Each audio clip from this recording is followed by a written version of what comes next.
I'm the one in charge here. My decisions are final. If you don't follow my rules, we'll get a divorce." Even though my husband was having an affair, he still tried to control me. Why should I do everything he tells me to do? Fine, let's get a divorce then. I changed all our loans to be in his name, hoping he would understand how much I had contributed to our life together. My name is Belle. I'm 36 years old, and I work as a system engineer. It's been 6 years since I married my husband, Derek. We met at work when the company I worked for hired his company for some work. When I was a temporary worker at his company, he spoke to me kindly. Over time, we got to know each other outside of work. After dating for a while, he proposed, and I said yes. When I married him, I quit my job because working as an engineer was very demanding.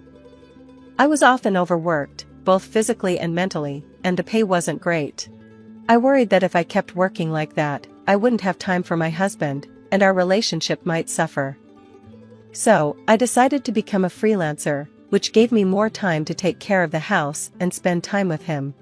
At first, I didn't earn much as a freelancer, but I had experience as an engineer, so eventually, I started getting more clients and making more money.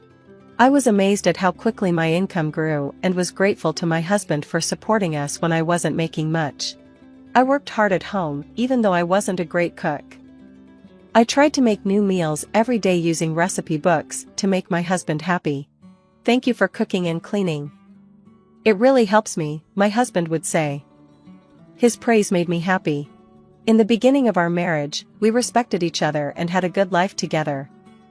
But after a few years, my husband suddenly said, "Isn't it time we move into a new house?" I was surprised. He wasn't someone who saved money, so I asked, "Shouldn't we save a little more before making a big move?" "What are you talking about? I make a decent income, don't I? Huh? You haven't had any financial problems since we got married, right?" "That's because of my income," I wanted to say, but I couldn't tell my husband that. Even though my husband gave me money for household expenses, he always spent his own allowance before payday. So, I saved as much as I could from my income and added it to our household budget. Thanks to that, we managed to live without financial issues. When we first got married, I was grateful for my husband's income. That's why I never told him that I was making more money working from home. I didn't want to hurt his feelings, or make him feel bad about it. Even though I sometimes felt like we were spending too much, our lifestyle didn't change, so I figured my income had probably gone up. Maybe he didn't have a good understanding of his own income and expenses. But then my husband started talking about building a new house, and I didn't know how to stop him.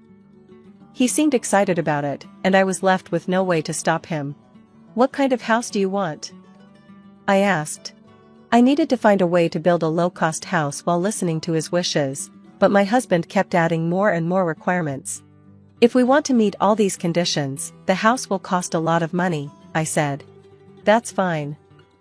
It's a once-in-a-lifetime purchase. My income should be enough, right?" I didn't understand why he was so confident about it. I regretted not telling him about my income earlier, but I decided to bring it up now to calm him down. "Derek, about the household expenses. I also contribute a significant amount from my income," I said. For some reason, my husband didn't believe me. "Come on, stop dragging your feet." "I'm not lying," I replied. I wanted him to buy a more affordable house, but in the end, he didn't listen to me. He used his salary to take out a loan for a house that he could barely afford. At first, I thought we were spending money reasonably, but over time, my husband's spending habits got worse. He started buying expensive brand-name clothes and watches, and going out drinking with his coworkers every night. Even though he worked overtime to make up for it, his spending habits became harder and harder to ignore. Despite everything, my husband finally decided he wanted to build a house, and in the end, he made it happen. "Wow, this is a really nice house. A house is a clear sign of success, isn't it?" He was right. The new house was amazing. It was definitely worth the price. It was big, beautiful, and comfortable to live in. My workroom was larger now, and I could fit a big desk, which made it easier to work comfortably. When your workspace is better, you can get your work done faster and easier, which helped me become more productive. I was grateful for that. but the monthly mortgage payments still made me anxious. My husband didn't seem to realize it, but we were paying off a long-term loan every month. The house was in his name, but he had a bad habit of overspending, so there was never any money left in his account. Because of this, I had to deposit my income into his account just to pay the mortgage. I was starting to feel frustrated with the situation. One day, I decided to talk to him about it. "Don't you think you've been spending too much lately? You need to think about things like the mortgage," I said. My husband frowned and replied, "What are you talking about? Haven't we been able to live a normal life even after buying the house?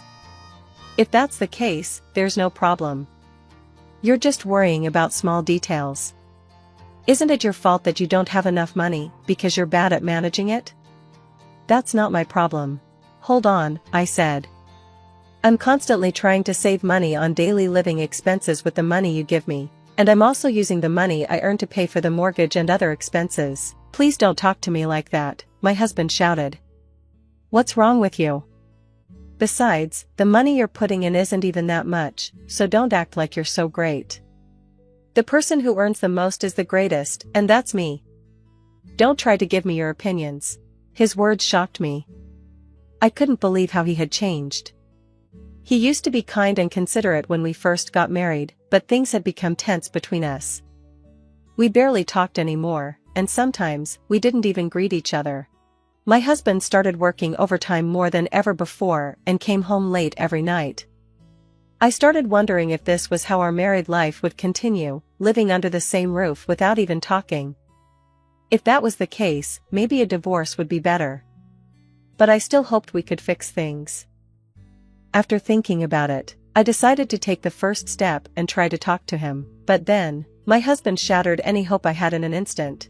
It happened when I went out to buy a birthday present for a friend. It was a weekday, and my husband should have been at work, but when I was in town, I saw him walking with a young woman I didn't know, dressed in casual clothes. I couldn't believe it, but I immediately thought he must be having an affair.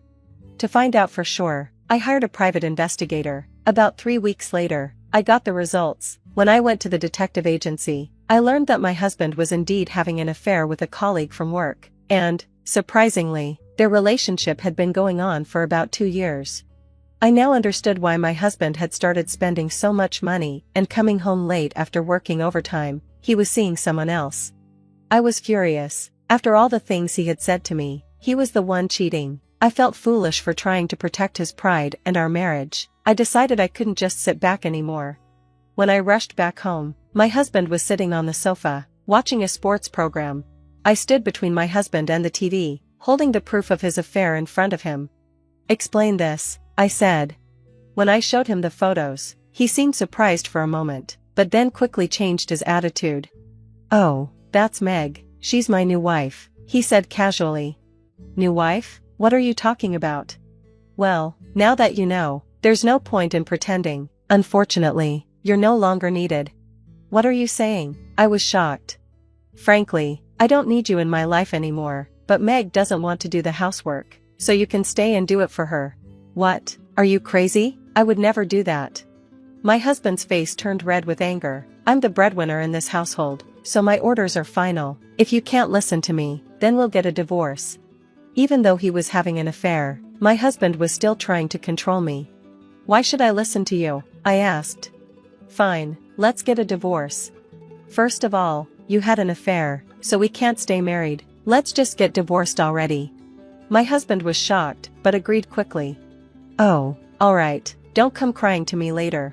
But you need to help me change the names on the utility bills and the car loans we just signed up for," he added. I didn't hesitate. I changed all the loans to be in his name and filed for the divorce. He probably thought it was over, but for me, it was just the beginning. He needed to realize how much I had supported him all these years. The day after the divorce was final, I was already enjoying life in my new apartment. Then, I started getting calls from my ex-husband. Since he hadn't paid me any compensation yet, I hadn't blocked his number. When I answered, he sounded flustered and said, "I need to talk." I agreed to meet him at a cafe, but to my surprise, he brought his mistress along. "Well, you two look great together," I said, feeling disgusted. "What's going on?" He looked uneasy and said, Why didn't you tell me that every month a large amount of money is being deducted for loans? And why are the food expenses, car loans, utilities, and everything else so high? What are you trying to do by pushing all that onto me? I divorced you and left that house, so that's only natural. I don't have any other intentions, I said. Shut up, this is fraud. I'll sue you, my ex-husband shouted, glaring at me with his mistress. They both blamed me, but I couldn't just accept their ridiculous accusations.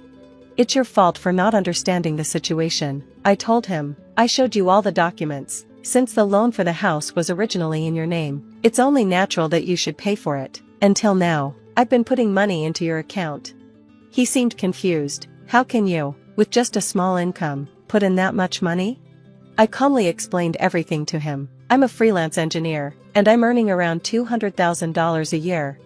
He was shocked when he found out I earned more than he did, but that didn't matter anymore. I haven't properly claimed compensation yet, but I will do so through a lawyer, I said firmly. Are you trying to swindle us? He asked. I'm just using my rightful claim, I replied. I will also make claims against your mistress. The next thing I knew, I received compensation from both of them for the emotional distress they caused me.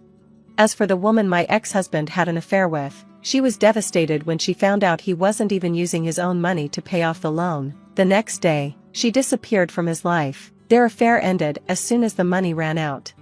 My ex-husband now lives a lonely life, struggling to pay off his loan and make ends meet, commuting between work and home. He deserved the punishment he got, but apparently, he couldn't accept it. He started spreading rumors about his affair at work, claiming that his mistress was abusing him. This caused a big mess, but no one believed either of them since they both lost their credibility.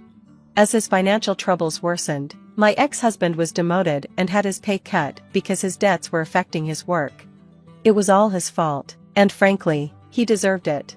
On the other hand, I was nervous when I first moved into my new high-rise apartment, but now I'm able to relax and enjoy my life here. I'm not interested in marriage or romance for a while, but that doesn't mean I want to be alone forever. If I meet someone in the future, I hope we can build a healthy, supportive relationship based on what I've learned. For now, I'm focusing on working hard and making the most of my time for myself.